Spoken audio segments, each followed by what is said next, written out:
Oi pessoal, tudo bem? Espero que vocês estejam bem. Tô com saudade de vocês, né? Saudade das nossas aulas. Mas por enquanto a gente continua estudando assim, né? E hoje esse vídeo tem como tema as revoluções inglesas ou revoluções burguesas na Europa. Lembram que no último vídeo que eu gravei para vocês eu falei um pouquinho sobre o absolutismo. Então, só para relembrar, o que é o absolutismo? É um período da história, que vai mais ou menos ali entre o século 17, 15, 16, 17, até o século 18 na Europa, né? Mas principalmente a gente focando agora no século 17, tá? Em que os reis, eles eram absolutistas, eles tinham todo o poder concentrado neles. Eles eram a lei, eles eram a ordem, eles faziam a justiça, eles usavam o dinheiro do reino da forma como bem entendiam, eles tinham todo o poder. Né? Vocês lembram que eu até falei pra vocês, se tem um pouquinho, o Luís XIV, que ele falava que o Estado sou eu sou o poder, eu sou a glória, né? Eu que mando. E que na França, principalmente, né, que foi o berço ali do absolutismo, os reis, eles tinham muito essa característica de querer mandar em tudo, de não ter limites, de não ter leis que impedissem seu poder. E isso se espalhou por toda a Europa, né? Se espalhou, foi para Portugal, para Espanha, para Inglaterra, para todos os países europeus. Então, a gente vai ver que na Inglaterra o absolutismo era um pouquinho diferente. Por quê? Porque na Inglaterra, além de ter o rei que mandava, tinha também o parlamento, né? O parlamento era uma câmara dos deputados, né, e senadores, hoje a gente chama isso, Câmara dos Deputados e Senadores, mas era um local onde os políticos, eles decidiam, votavam as leis do país. Então, na Inglaterra, eles tinham um parlamento. Mesmo tendo rei, tinha um parlamento que na Inglaterra era dividido em dois. A Câmara dos Comuns e a Câmara dos Lords. Ou seja, metade do parlamento pertencia à nobreza, metade do parlamento eram burgueses, né, o resto da população. Então, os reis que tentavam mandar absolutamente na Inglaterra não se davam muito bem. E isso vai acontecer no século XVII. O rei, a família... Tinha duas dinastias que governavam ali em Inglaterra. A família Tudor, que tem origem lá na família da Elizabeth, do Henrique VIII, né? Que eu acho que eu expliquei para vocês falando um pouquinho deles, né? A Elizabeth vai ser a rainha virgem da Inglaterra. Ela era muito esperta para governar sozinha, ela não se casou, não teve marido, não teve filhos, não deixou herdeiros e governou sozinha, com pulso firme e era bem absolutista na Inglaterra, né? Ela é um dos exemplos do absolutismo inglês. E ela, muito esperta, não arrumava briga com o parlamento, ela meio que fazia concessões para que os parlamentares meio que apoiassem ela nas suas decisões governamentais, nas leis projetadas no parlamento. Então, ela tinha uma aliança com o parlamento e também permitia as diferentes religiosidades na Inglaterra. Isso também ajudou ela a governar. A Inglaterra tinha uma questão muito forte com a religião. Por quê? A Inglaterra já teve como religião oficial o anglicanismo, que é uma religião própria da Inglaterra, criada pelo rei Henrique VIII. Ele que arrumou uma briga com a Igreja Católica porque ele queria se casar com uma moça, né, da corte, e ele já era casado, ele queria se divorciar, e a Igreja Católica não permitiu, ele criou a própria religião dele, que é o anglicanismo. E virou a religião oficial da Inglaterra, mas de acordo com o rei, a religião mudava. Então, uma hora tinha reis católicos na Inglaterra, então a religião oficial era o catolicismo. Quem não fosse católico era perseguido. Outra hora era o anglicanismo, religião oficial na Inglaterra. Quem não fosse anglicano era perseguido. Outra hora era protestantes, né, que eles chamam de... Tinha os protestantes luteranos e os calvinistas, né, na Inglaterra. Então, os puritanos, quando o governo era puritano, todos os puritanos protestantes eram bem aceitos, quem não era perseguido. A Inglaterra teve essa estrutura de perseguição às religiões diferentes que não pertenciam à religião do rei. A Elizabeth foi uma rainha absolutista muito esperta porque ela manteve a liberdade religiosa na Inglaterra, não perseguindo as outras religiões, então ela conseguiu governar com muito poder, muito apoio. Mas depois dela, os reis que vieram em sequência, como ela não deixou herdeiros, a família dela não continuou, uma nova família real vai assumir o trono inglês, que é a família dos Stuarts, né? Família Stuart. Então deixa a família Tudor, que era a família da Elizabeth, e começa a família Stuart a governar. Os Stuarts, eles queriam ser absolutistas no estilo Luís XIV da França, no estilo absolutismo francês, ser o B10, mandar em tudo, ser o dono de tudo, né? Tem até uns memes que falam sobre isso. Então, os Stuarts queriam governar sozinhos, mas eles não entenderam, não aprenderam com o exemplo da Elizabeth. Eles governavam, eles mandavam, queriam criar impostos, queriam julgar as pessoas e mandar para cadeia sem ter, né, propriamente um julgamento. Eles faziam a sentença ali mesmo. Eles perseguiam as religiões que não pertenciam às suas. Então, eles tinham um grande inimigo para governar, para serem absolutistas, que era o parlamento. O parlamento e os Stuarts não se davam bem no século XVII. O que vai acontecer? Briga, treta, é isso mesmo, briga. Por quê?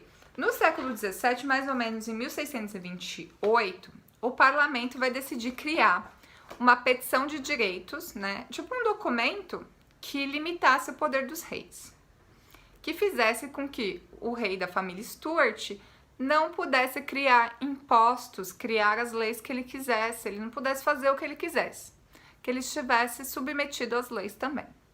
Claro, o rei nessa época era o Carlos I. Ele vai aceitar assinar essa petição de direitos, diminuir o poder dele? Não, ele não vai aceitar. E vai arrumar uma briga com o parlamento da Inglaterra. Aí ele não aceita, ele falou que ele ia criar impostos mesmo, que ele ia fazer o que ele quisesse, porque ele era rei, pronto, acabou. Ia perseguir os opositores, ia mandar prender quem não concordasse com ele, queria fechar o parlamento, queria ser totalmente absolutista. Só que, né, os parlamentares na Inglaterra, eles tinham essa tradição de ter um poder político muito grande. E os Stuarts, o Carlos I, mais especificamente, não vai respeitar isso. Então, em 1640, o parlamento chega no seu nível máximo de conflito com o rei e declara guerra ao rei. E aí, então, a gente vai ter a primeira vez na história em que um rei foi questionado, né? O poder do rei foi questionado e, literalmente, o parlamento na Inglaterra vai declarar uma guerra contra o rei. Então, a guerra vai ser dividida em dois grupos, né? De um lado, os cavaleiros, que eram formavam o exército do rei, né? Vários nobres que vão lutar a favor do rei. Tinham como líder o Carlos I, que era o rei da Inglaterra nesse período, né? A gente tá falando ali de 1640, então século XVII. E do outro lado nós tínhamos os cabeças redondas. Esse era o nome do grupo, por causa do estilo do corte de cabelo, tá? Eu vou colocar uma foto para vocês verem. Que tinha como líder o Oliver Cromwell, que era um cara do parlamento que representava a Câmara dos Comuns, ou seja, ele era um burguês, né? Ele não era bem um nobre, não. E essa guerra vai se desenrolar, né? Vai se desenrolar aí bem quase uma década, a guerra entre o parlamento e o rei. E no fim, quem vence são os parlamentares. Sim, os cabeças redondas vencem a guerra e o rei, ele é sentenciado à morte. Em 1649, em janeiro de 1649, o Carlos I é decapitado em praça pública para mostrar que os reis estavam a serviço da população e não o contrário.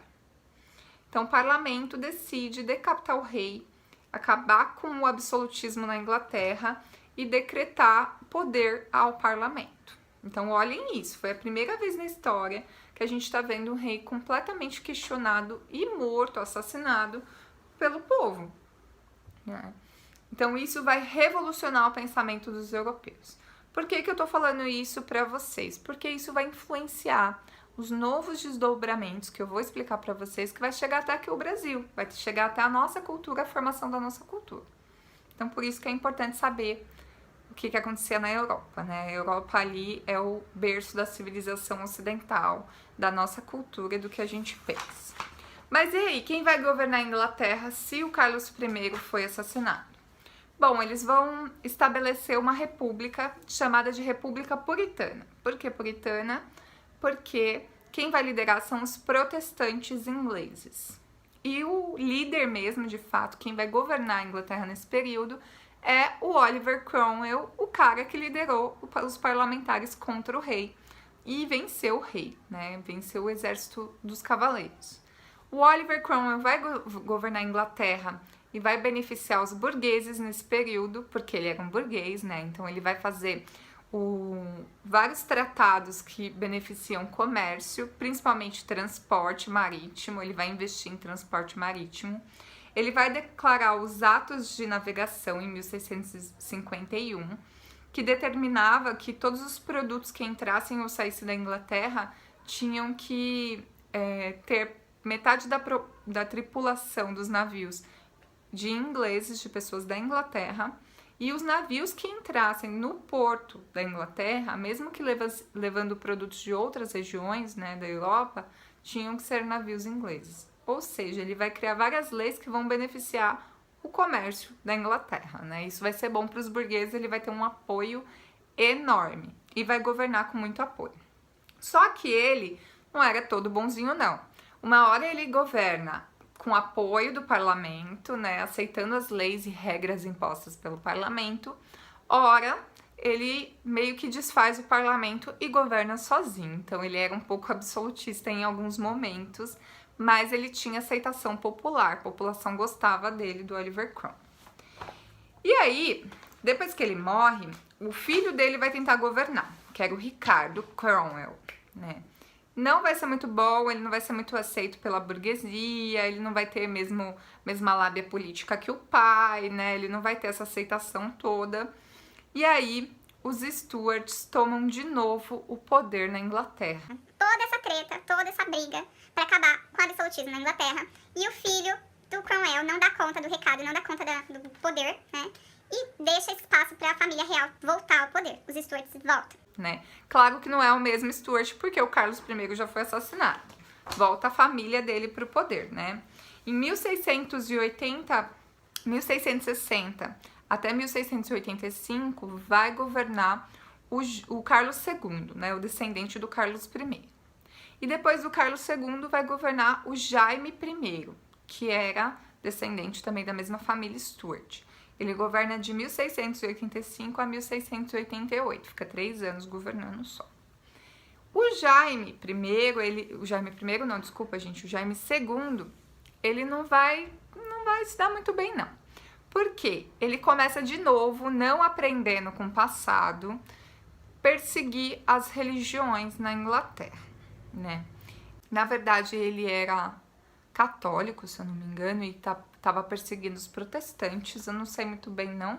Era isso mesmo, ele era católico e ele começou a perseguir os protestantes. E aí o parlamento logo se organizou para tirar ele do poder. Se eles já tinham tirado um, podiam tirar outro, né?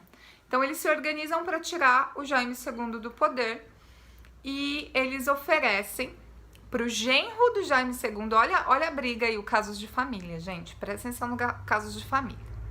O Jaime II estava governando, mas estava impedindo que os protestantes, né, tivessem espaço religioso na Inglaterra.